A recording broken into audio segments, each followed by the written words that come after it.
Welcome to Perspectives with Pinnacle, exploring the evolving world of healthcare. Let's navigate complexities and unlock new perspectives together.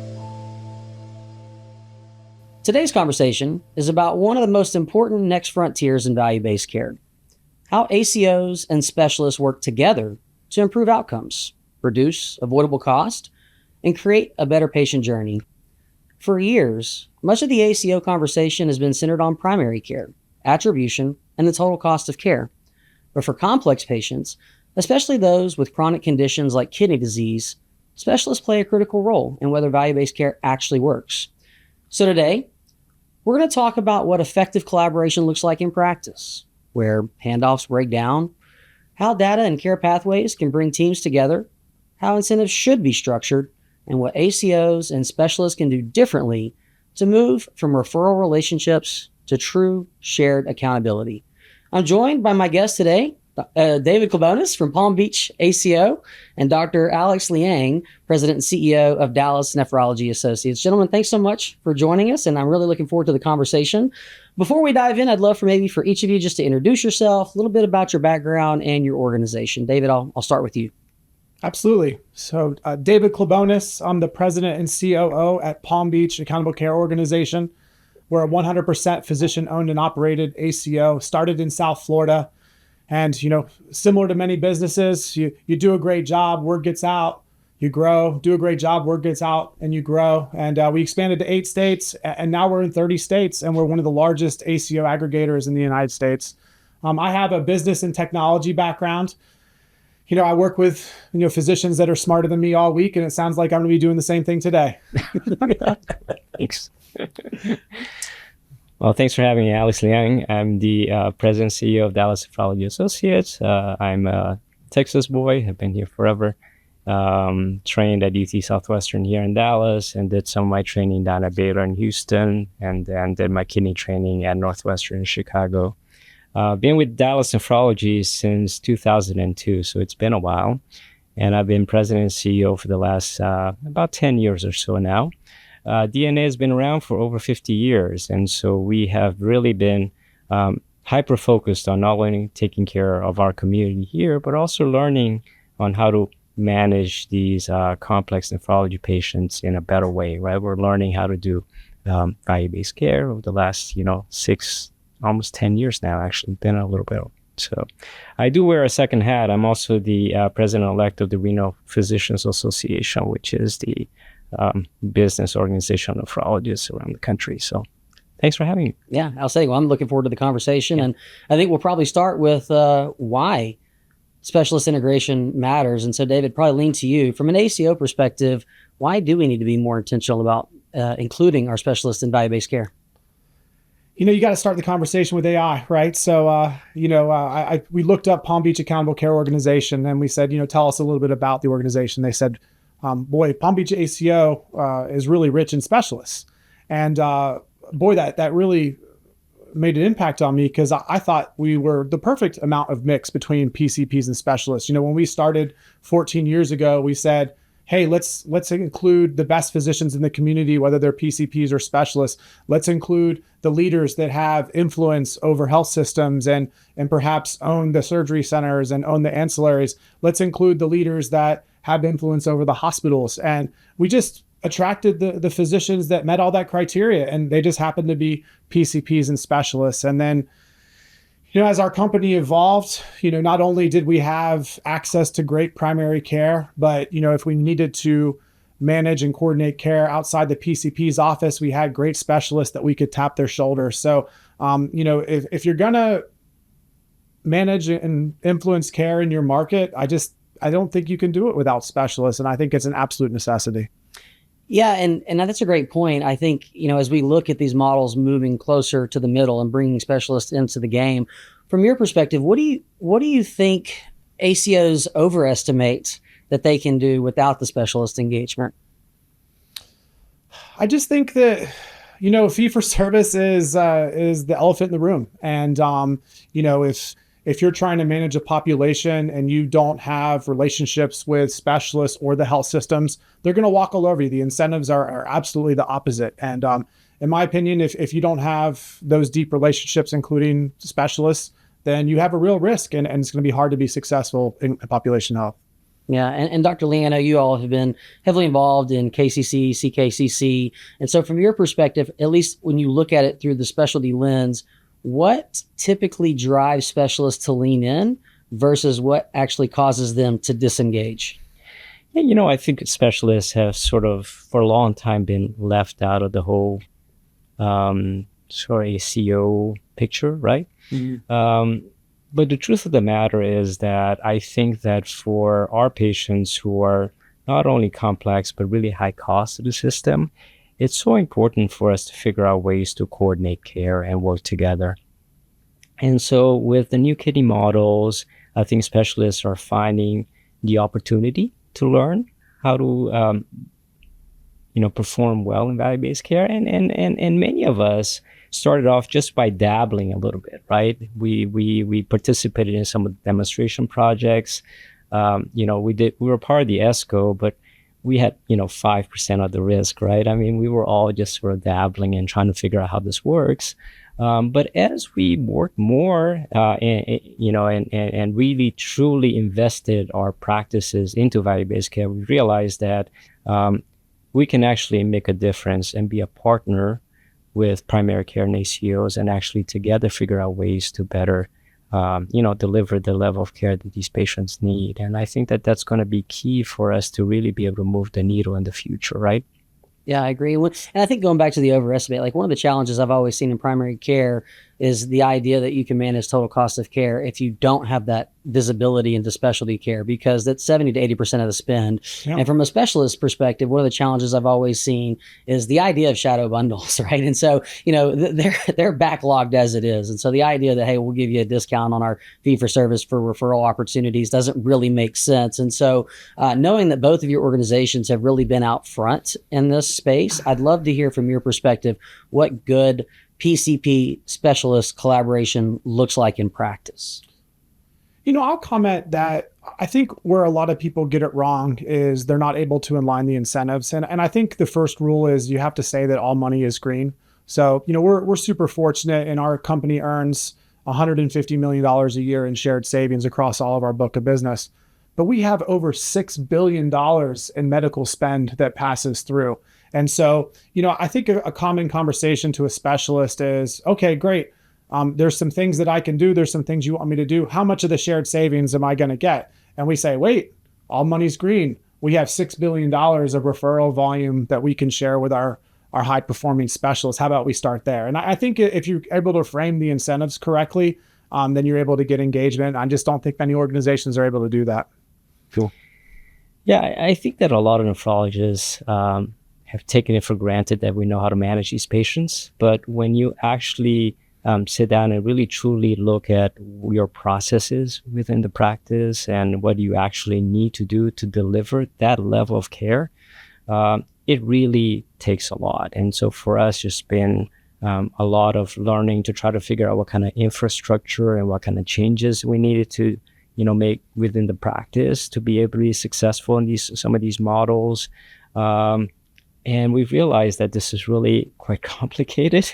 And in the beginning, really, we weren't nearly as good as we thought we were, right? And so it's just making mistakes and fixing it. And then certainly getting to a point where we felt like we could, really truly partner with, PCPs and ACOs and trying to figure out how to do that. But, you brought up a good point earlier, John, is that for nephrologists, we always feel like we spend so much time managing these complicated patients.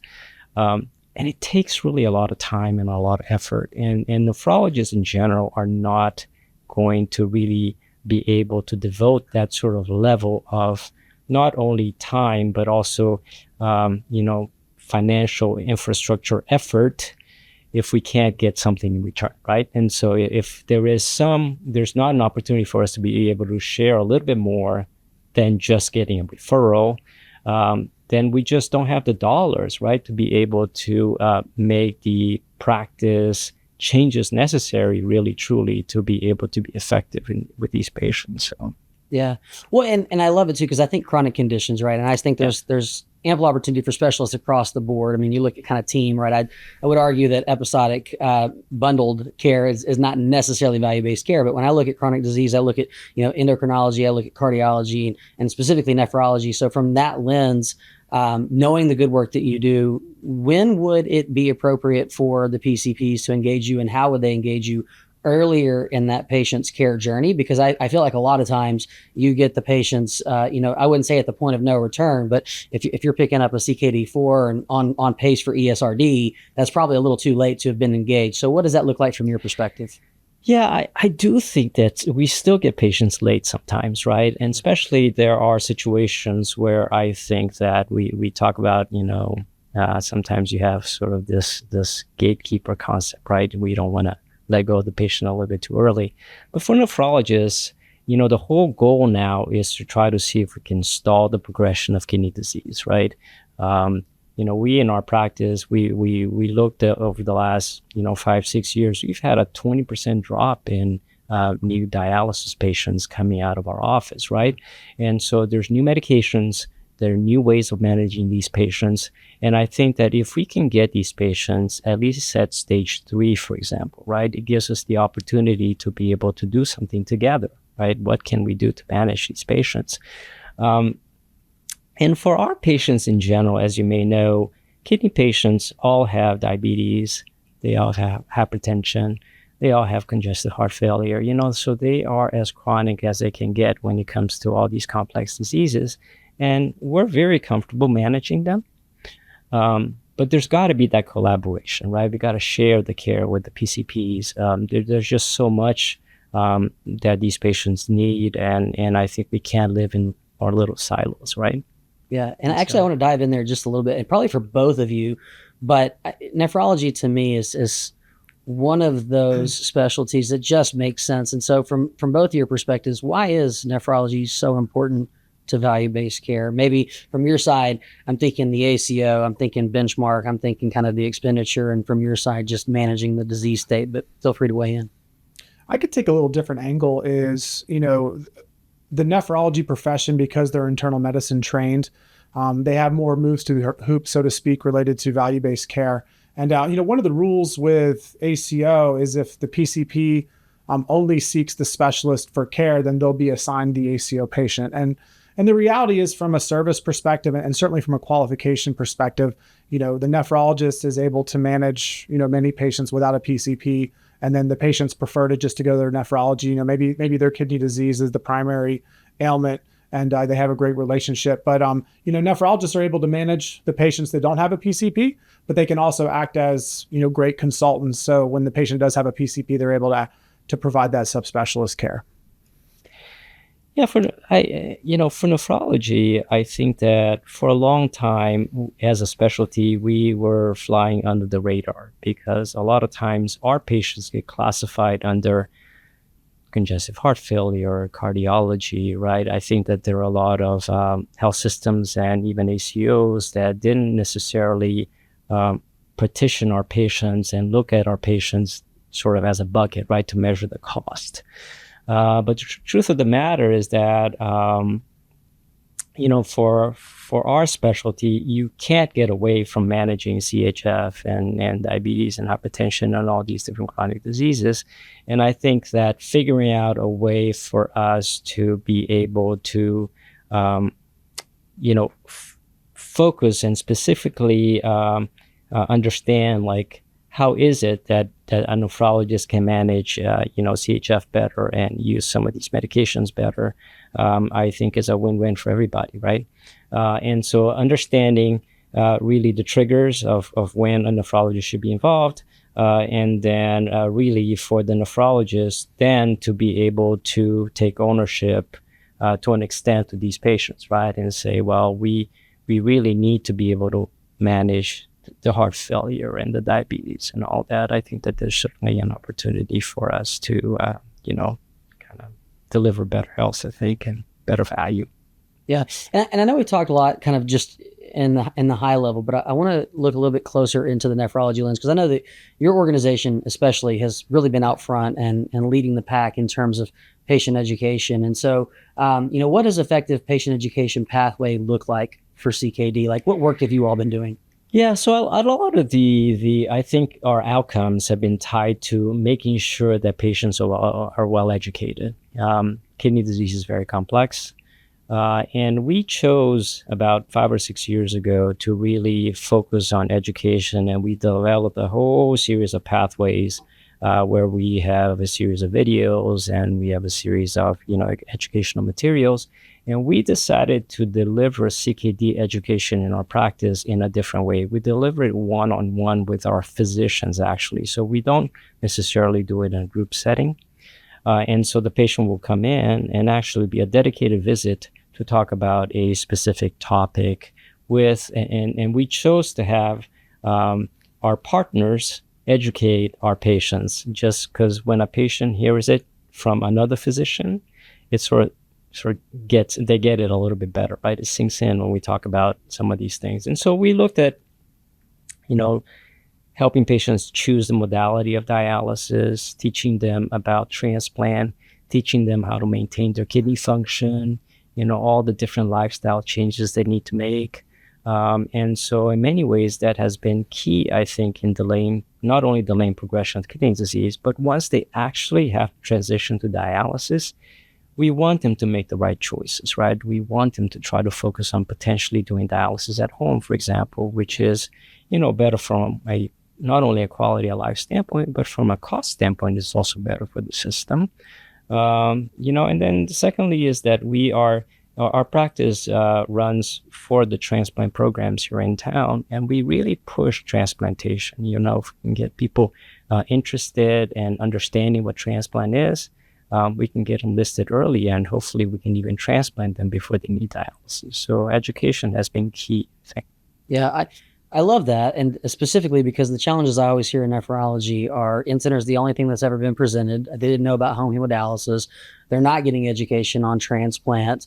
And so the fact that you guys are working with transplant, the fact that you're looking at home hemodialysis, that you're looking at the full spectrum of options for patients and then building a model that suits that patient and their need is, I think, a phenomenal step in the right direction. And I just think more people should get on board with it. Going back to what you said about our partners are the ones that deliver the education. Is that other physicians within your practice, or is that your partner organizations like the ACOs? So it's actually the physicians in my practice, right? And so for my patients, we all get comfortable with our patients, and we tell our patients that you need to do X, Y, and Z, right?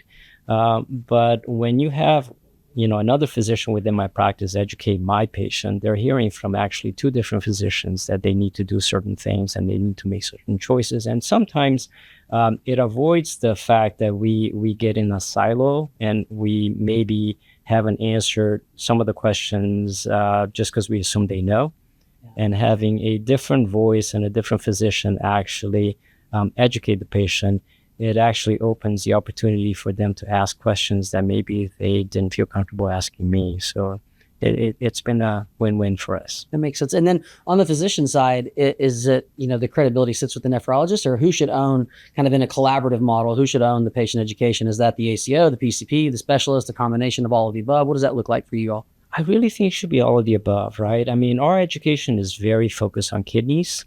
But again, for a patient to be successful in their whole health journey, it's got to be a collaboration. And the PCPs and the ACOs do their own educational variety of different things, right? I think that this is all important. I think your audience would benefit from, some consulting grade feedback. So, first of all, when our nephrologists speak, they have an audience of, 1,900 providers on these calls, and we pay our physicians to attend and get the education, and they have to go to a certain amount of meetings per year. So they're always making sure, hey, you got my attendance. But citizenship. There you go.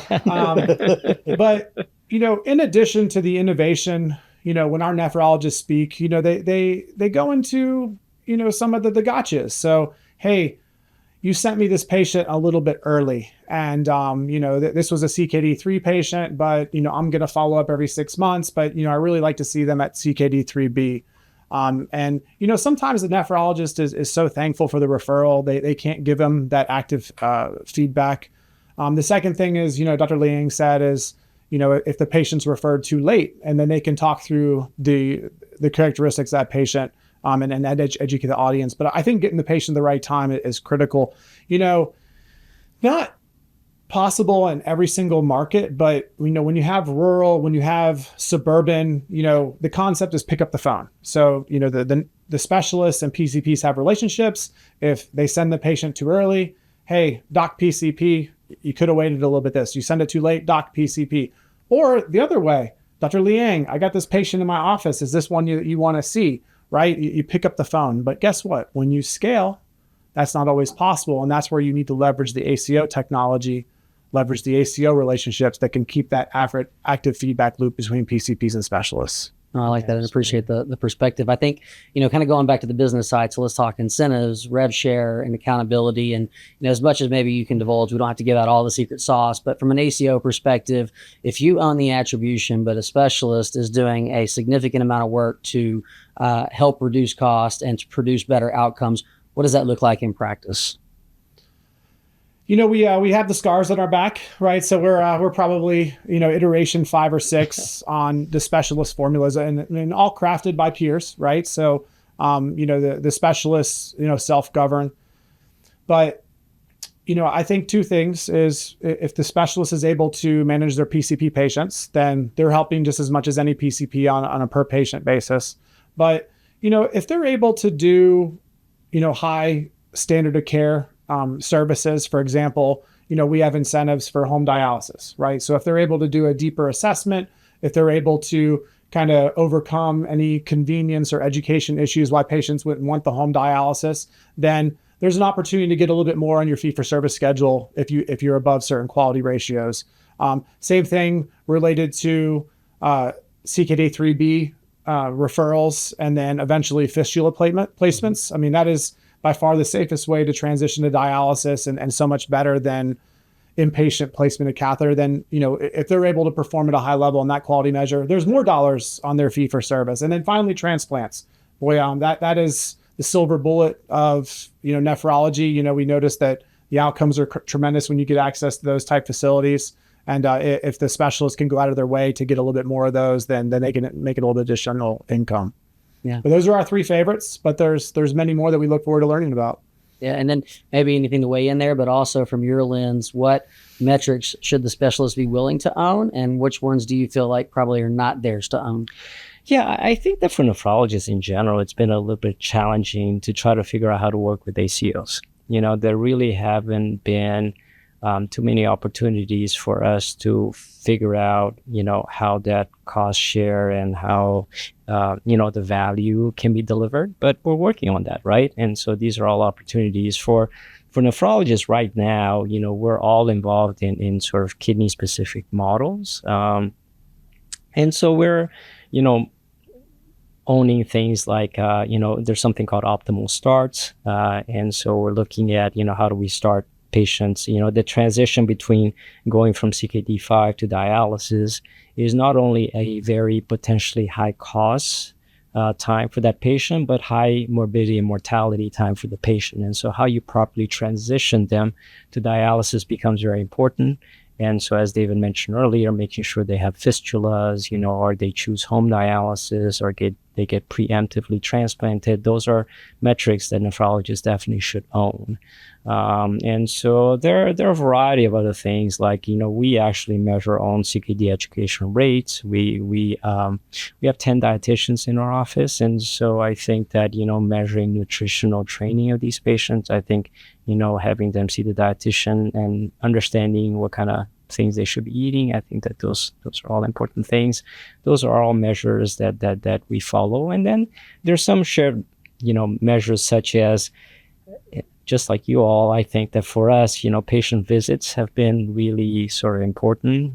Even when we looked at our crash starts on dialysis, we just had some really, sick late stage patients that were being seen once every 6 months, and we had to really make a lot of changes, to that, where you had, certain protocols and expectations about how often you should be seeing these patients in the office. So, yeah. Dr. Liang's being very modest is, I was fortunate to sit on a panel with Dr. Liang, and, I just remember it was slide 8. It was the divine slide. So, I've seen this slide. So it was Dallas Nephrology's transcript of excellence, and it also had their journey. And, I felt so fortunate, outside of the Nephrology Academy, I feel like I'm one of the few people that could appreciate the blood, sweat, and tears that went into that, and how many years it took and how many conversations it took to get the buy-in. But basically there was, 8 metrics that, the nephrologist took the time and value to measure. And then you could tell that they had continual progress. And then, having been in the space, I'm like, boy, those are exceptional levels. Like I can't wait to pay for those levels. Right. That was, it was so great to see that, you meet someone and they're so much further along than you are in their journey. But I really appreciate that, Dr. Liang. Well, I appreciate that. But it's definitely a lot of learning, right? We make mistakes and we pivot and we adjust, and it's a journey. Yeah. Well, and I want to stay just on this topic for just a brief second too. So in that same vein, talking about the transcript of excellence, I know that you all have a specialty focused CIN. And so if you want to talk a little bit about what the work that you're doing, but more specifically, the role that plays in value-based care, and then more so about the collaboration maybe between the ACO and the work that you're doing. Yeah, we had the opportunity to work with other practices that have really done very, very well in collaboration on our kidney care entity. So this is part of the CKCC model. And so we've partnered with our, friends in Waco, in Tyler, and in Longview. So these are sort of smaller cities in North Texas, but it gave us an opportunity to not only share a lot of protocols and share a lot of our, sort of clinical, infrastructure that we could build together, to the entire North Texas area. And so I think expanding that geography helps with, not only reaching patients, but it helps potentially with conversations with ACOs and payers and different people that could sort of help us get to where we need to go. So it shows, my friend. Yeah. Well, I definitely would be cognizant of our time. Yeah. And so I'd be remiss not to leave the audience with some practical takeaways. And so from each of your perspectives, in that lens, David, I may start with you. For an ACO that has not meaningfully engaged their specialists, what do you think are probably the first 2 or 3 things that they should do? Leverage the tools that you get. So, number one, you have the APM incentive. So for most of the years, specialists can earn a lot more if they joined a downside risk ACO. So that overcomes the obstacle is, hey, ACOs are not for specialists. Well, yes, they are. You get more fee for service if you're in a downside risk ACO. The other thing is you can't manage what you can't measure. So, we're all accountable to MIPS to some extent. And so the specialists that are measuring outcomes and measuring their performance within the group, they're going to have a significant advantage. And then, look at the future of tools and measurement. You have shadow bundles within, all of these platforms. You have CARA now in the lead model. And so the government is creating infrastructure so you don't have to build it from scratch. So if you're an entrepreneurial specialist group, you say, hey, I think that value-based care is a great way for us to hit our goals. You don't have to do it all on your own. You leverage the tools, and anyone that has the interest and the passion, they can get it done. Yeah. Well, and I actually want to spend some time on CARA, but I want to be cognizant of our time. So maybe in a future conversation, but I totally agree. I think that the models that are coming out have been a clear indication that we've got to get specialists more involved because they've realized that that's where so much of the spend sits. And so going to the other side of the fence from a specialist perspective, if a specialty organization is looking to get more involved in value-based care, I know that you all have done phenomenal. You have your transcript of excellence. You put a lot of time and energy and effort into figuring out what works. What infrastructure should they build, and how do they navigate those conversations? I think that when we were excited to move into the sort of ESCO and CKCCs in the beginning, and then we realized then that all of a sudden nephrologists were asking for the moon, right? We want two-sided risk. We wanted everything, and I think at the end of the day, the right secret sauce is to be willing to just do everything, right? And I think there's value in that, right? There's value in doing a little bit of P4P. There's value in doing some shared savings, and then there's value in taking, downside risk. I think there's value in everything. And so, but it's definitely a journey. And from an infrastructure standpoint, it just takes a little bit because these are complex patients and it's easy to miss things. For us, I would say that the number one resource that has been life-changing for us is our care navigators. We embedded care navigators within our clinics. And having a care navigator that's employed by your practice and is fully engaged with not only your staff and your patients makes that care navigator significantly more effective, right? And so the communication between the doctor and the staff and the patient, and then having everybody on the same page as far as what needs to be done for that patient, I think for us has been life-changing. And so I think that if there is, one thing that a practice needs to do to care for these complex patients, I would say that care navigation, I think, is most important. That's a home run. I almost want to end right there, but I tell you what we're going to do in closing, do a little bit of a rapid fire. And so we'll go quick, but the future of ACO specialist collaboration depends on getting what right in your opinion? I think you have to avoid throwing the basketball into the prison yard. So, PCPs and specialists, they must work together. The models have come a long way. The original version of the ACOs under the CEC, if the ACO touched the patient, they were pulled from the ACO.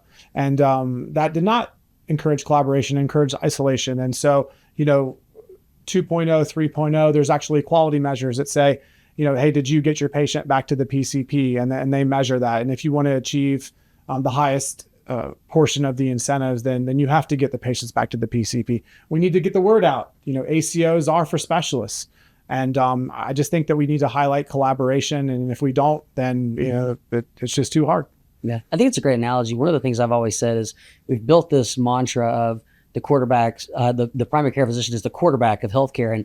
And I've never really liked that analogy. And I think what you just hit on is that, when you throw the ball, right, the receiver catches it, it's a touchdown, but it's gone, right? And it maybe comes back to start. I think that we should look at it through the lens of the primary care physician as the point guard. That ball should always be moving in and through the point guard. And so I love that analogy. But from your perspective, what's getting it right look like? Yeah, I totally agree. I do think that we don't live in silos, right? These are very, very complicated patients. And I think that there's got to be a way for us to figure out, where that bridge is. From a specialist standpoint, I think that if I could do just as well working with an ACO versus working in a kidney model, then I can do both, right? I mean, there should be a way for us to be able to do that, right? And be successful with both sort of models. And so I think that there are ACOs that are doing very well and we can collaborate and do things together. And then there are ACOs that may need significantly more help with their nephrology patients and may prefer to unload those patients. I think that there will be two situations, right? And so we should be able to figure out a way to be successful in both. Yeah, I love it. Final question for both of you. What do our viewers need to take away from this conversation? I have a question for Dr. Liang. So, it's just very controversial. So, your own words was, PCP, held on to the patient a little too long, right? And then the same feedback the other way is, hey, when I refer to the nephrologist, I don't get them back. And so who's right? Yeah, I don't think that nephrologists really truly want to hold on to the patients without sending them back. I think that that's the truth. I think that there is a right time for us to be able to get these patients. I always think that right time is somewhere in the 3s, right? And so there are some 3As that could benefit from seeing us a little bit earlier. Certainly by 3Bs, we should see them. But, a lot of times the patients that tend to not go back to their PCPs are the dialysis patients. We see them every week. And so we make rounds every single week. And so for the patients, it is just hard for the PCPs then to sort of, sometimes figure out where they fit in the whole thing. But I'll tell you, this is the best conversation that I've had with the PCP. She and I partner on a lot of these patients. And so, she and I had a very complicated patient that finally transitioned to dialysis, right? And the first day that the patient started dialysis, she called me and said, so let's decide on who's going to do what. And that was a great conversation. Wow. And I told her that I'm going to manage, his blood pressure, his dialysis issues. Can you manage, all of the health maintenance stuff and the cholesterol, right? So we sort of decided who was going to do what. I think that that's perfect, right? That's how it should be. So that every time we have these complex patients, there needs to be that conversation to figure out who's going to do what. So there's hope that we can do this. Well, what I'm hearing is shared responsibility, shared accountability. Yes. And that's what it's going to take. And so I think you heard it here, right? There's a little tension, which I think is a great way to have meaningful conversation. This is the future of value-based care. This is the future of healthcare. You heard that we're no longer operating in silos. This is about care coordination, care navigation, execution across the continuum. So gentlemen, this has been a phenomenal conversation. I truly appreciate you taking the time. If anything for our audience to take away here is that collectively, let's move healthcare forward together. Thank you guys so much for joining us today on Perspectives of Pinnacle. Thank you, John. Thank you, John. David. Pinnacle is your partner in the business of healthcare, nationally recognized for helping clients manage risk, improve performance, and drive innovation. For more information, visit our website, askphc.com. For more information on our guest or to learn more, please visit their websites.